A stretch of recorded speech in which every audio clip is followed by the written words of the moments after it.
वाहिगुरु जी का खालसा वाहिगुरु जी की फतेह।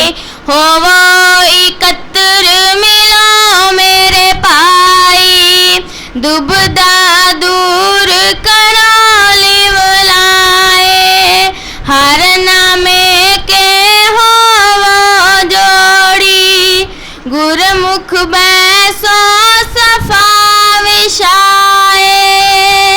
बीबी जी वाहिगुरु जी का खालसा वाहिगुरु जी की फतेह।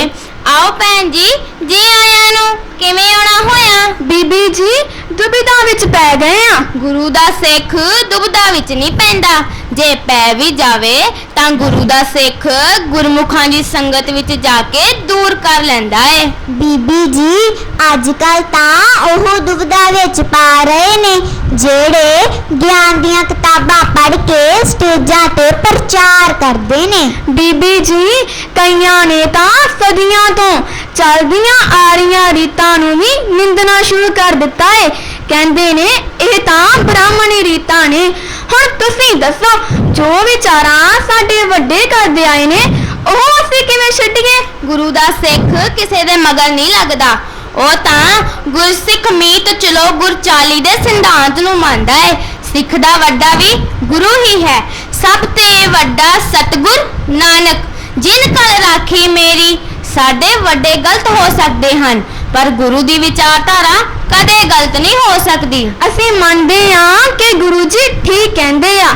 ਇੱਕ ਪ੍ਰਚਾਰਕ ਆਇਆ ਕਹਿੰਦਾ ਮਾਸ ਮਾਸ ਕਰ ਮੂਰਖ ਝਗੜੇ, ਕਈ ਪ੍ਰਮਾਣ ਦੇ ਕੇ ਕਹਿੰਦਾ ਮਾਸ ਨਹੀਂ ਖਾਣਾ ਚਾਹੀਦਾ।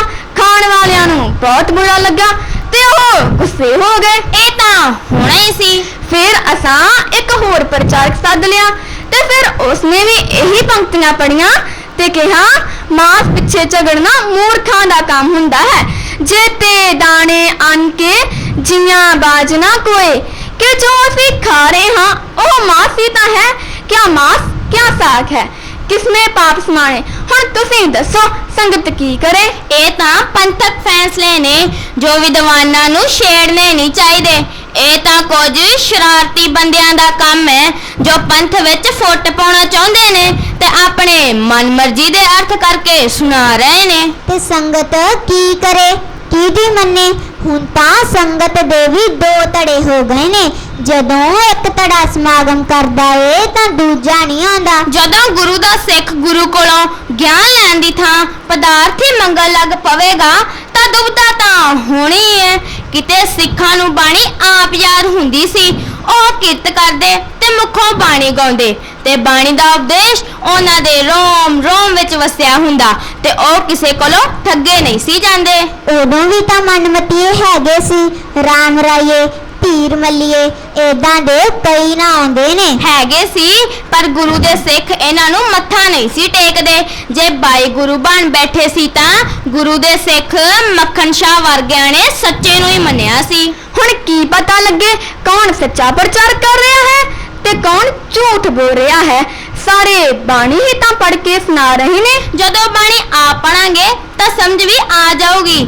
ਅਸੀਂ ਬਾਣੀ ਦੇ ਸਿੱਖ ਥੋੜੇ ਆ ਤੇ ਸੰਪਰਦਾਵਾਂ ਦੇ ਸਿੱਖ ਜ਼ਿਆਦਾ, ਤੇ ਹਰ ਸੰਪਰਦਾ ਗੁਰੂ ਦੇ ਨਾਂ ਤੇ ਆਪਣਾ ਪ੍ਰਚਾਰ ਕਰ ਰਹੀ ਹੈ। ਬੀਬੀ ਜੀ ਗੁਰੂ ਦੀ ਬਾਣੀ ਵਿੱਚ ਲਿਖਿਆ ਹੈ ਸੰਤ ਕਾ ਨਿੰਦਕ ਮਹਾ ਹਤਿਆਰਾ, ਸੰਤ ਕਾ ਨਿੰਦਕ ਪਰਮੇਸ਼ਰ ਮਾਰਾ।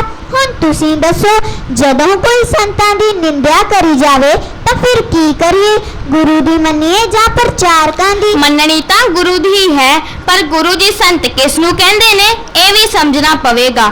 ਗੁਰੂ ਜੀ ਨੇ ਲਿਖਿਆ ਗਲੀ ਜਿਨਾ ਜਪ ਮਾਲੀਆਂ ਲੋਟੇ ਹੱਥ ਨਿਪੱਗ, ਓਏ ਹਰ ਕੈ ਸੰਤ ਨਾ ਆਖੀਐ ਬਨਾਰਸ ਕੇ ਠੱਗ।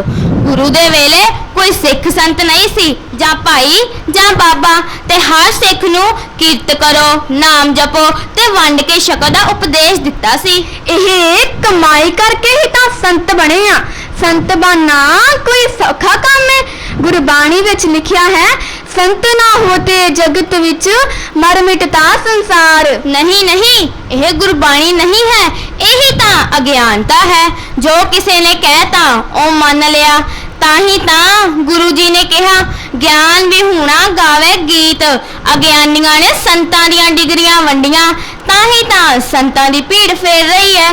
ਸੱਚ ਕੋਈ ਸੁਣਨ ਲਈ ਤਿਆਰ ਹੀ ਨਹੀਂ। ਫਿਰ ਕੋਈ ਵੀ ਸੰਤ ਨਹੀਂ? ਗੁਰਬਾਣੀ ਵਿੱਚ ਤਾਂ ਬਾਰ-ਬਾਰ ਸੰਤਾਂ ਦਾ ਜ਼ਿਕਰ ਆਇਆ ਹੈ। ਮੈਂ ਇਹ ਨਹੀਂ ਕਿਹਾ ਕਿ ਸੰਤ ਨਹੀਂ ਹੈਗੇ। ਸੰਤ ਕੌਣ ਹੈ ਇਹ ਵੀ ਗੁਰੂ ਕੋਲੋਂ ਪੁੱਛ ਲਓ। ਮਨ ਸਾਚਾ ਮੁਖ ਸਾਚਾ ਸੋਏ, ਅਵਰ ਨ ਭੇਖੈ ਏਕਿਸ ਪਿੰਨ ਕੋਏ। ਨਾਨਕ ਇਹ ਲੱਛਣ ਬ੍ਰਹਮ ਗਿਆਨੀ ਹੋਏ। ਕਿ ਜਿਨ੍ਹਾਂ ਨੂੰ ਅਸੀਂ ਸੰਤ ਜਾਂ ਬ੍ਰਹਮ ਗਿਆਨੀ ਆਖਦੇ ਹਾਂ ਕਿ ਉਹਨਾਂ ਵਿੱਚ ਇਹ ਗੁਣ ਹੈਗੇ ਵਾ। ਐਵੇਂ ਸੰਤਾਂ ਦੀਆਂ ਡਿਗਰੀਆਂ ਵੰਡੀ ਜਾਣਾ ਵੀ ਗੁਨਾਹ ਏ। ਇਹ ਸਭ ਕੁਝ ਦੇਖਣਾ ਸਾਡੇ ਵੱਸ ਦੀ ਗੱਲ ਨਹੀਂ, ਇਹ ਉਹਨਾਂ ਦੀਆਂ ਉਹੀ ਜਾਣਨ। ਗੁਰੂ ਜੀ ਨੇ ਇਹ ਗੱਲ ਤਾਂ ਆਖੀ ਹੈ, ਬ੍ਰਹਮ ਗਿਆਨੀ ਕੀ ਗਤ ਬ੍ਰਹਮ ਗਿਆਨੀ ਜਾਣੇ। ਅਸੀਂ ਗਿਆਨ ਵੀ ਹੁਣੇ ਐਵੇਂ ਬ੍ਰਹਮ ਗਿਆਨੀਆਂ ਦੀਆਂ ਡਿਗਰੀਆਂ ਵੰਡੀ ਜਾਂਦੇ ਆ। ਤੇ ਤੁਸੀਂ ਦੱਸੋ ਸਾਨੂੰ ਕੀ ਕਰਨਾ ਚਾਹੀਦਾ ਹੈ ਜਿਹਦੇ ਨਾਲ ਸੰਗਤ ਦੀ ਦੁਬਿਧਾ ਵੀ ਮੁੱਕ ਜਾਵੇ ਤੇ ਸਾਨੂੰ ਸਮਝ ਵੀ ਆ ਜਾਵੇ ਸੱਚ ਕੀ ਹੈ ਤੇ ਝੂਠ ਕੀ। ਸੱਚ ਹੈ ਗੁਰਮਤ ਤੇ ਝੂਠ ਹੈ ਮਨਮਤ। ਆਪਣੇ ਮਨ ਦੀ ਮਤ ਛੱਡ ਕੇ ਗ੍ਰੰਥ ਤੇ ਪੰਥ ਦੇ ਫੈਸਲੇ ਨੂੰ ਸੰਗਤ ਵਿੱਚ ਪ੍ਰਚਾਰਨ ਵਾਲੇ ਵਿਦਵਾਨ ਸੰਗਤ ਵਿੱਚ ਪੇਸ਼ ਕਰੀਏ। ਬੀਬੀ ਜੀ ਪੰਥ ਤਾਂ ਖੇਰੂ ਖੇਰੂ ਹੋਇਆ ਪਿਆ ਹੈ, ਪਰ ਹਰ ਬੰਦਾ ਪੰਥਕ ਹੋਣ ਦਾ ਦਾਅਵਾ ਕਰੀ ਜਾਂਦਾ ਹੈ। ਇਹ ਸਾਡੀ ਸਮਝ ਵਿੱਚ ਨਹੀਂ ਆ ਰਿਹਾ, ਅਸੀਂ ਕਿਹਦੀ ਮੰਨੀਏ? ਕਿਸੇ ਦੀ ਨਾ ਮੰਨੋ, ਗੁਰੂ ਦੀ ਮੰਨੋ। ਪੰਥ ਵੱਲੋਂ ਤਿਆਰ ਕੀਤੀ ਸਿੱਖ ਰਹਿਤ ਮਰਿਆਦਾ ਦੀ ਮੰਨੋ। ਪੰਥ ਦਰਦੀਆਂ ਨੇ ਲੰਮਾ ਸਮਾਂ ਲਾ ਕੇ ਇੱਕ ਇੱਕ ਗੱਲ ਗੁਰਬਾਣੀ ਦੇ ਆਧਾਰ ਤੇ ਲਿਖੀ ਹੈ। ਇਹੀ ਤਾਂ ਰੌਲਾ ਹੈ, ਕਿੰਨੀਆਂ ਸੰਪਰਦਾਵਾਂ ਇਹਨੂੰ ਮੰਨਣ ਲਈ ਤਿਆਰ ਹੀ ਨਹੀਂ। ਇਹਦੇ ਵਿੱਚ ਤਾਂ ਬਹੁਤ ਗਲਤ ਲਿਖਿਆ ਹੈ। ਗਲਤ ਨਹੀਂ ਲਿਖਿਆ, ਸਾਡਾ ਨਜ਼ਰੀਆ ਹੀ ਗਲਤ ਹੈ।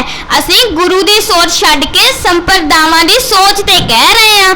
ਮਰਿਆਦਾ ਤਾਂ ਦੋ ਪ੍ਰਕਾਰ ਦੀ ਰਹਿਣੀ ਤੇ ਜ਼ੋਰ ਦੇ ਰਹੀ ਹੈ, ਸਖਸ਼ੀ ਰਹਿਣੀ ਤੇ ਪੰਥਕ ਰਹਿਣੀ।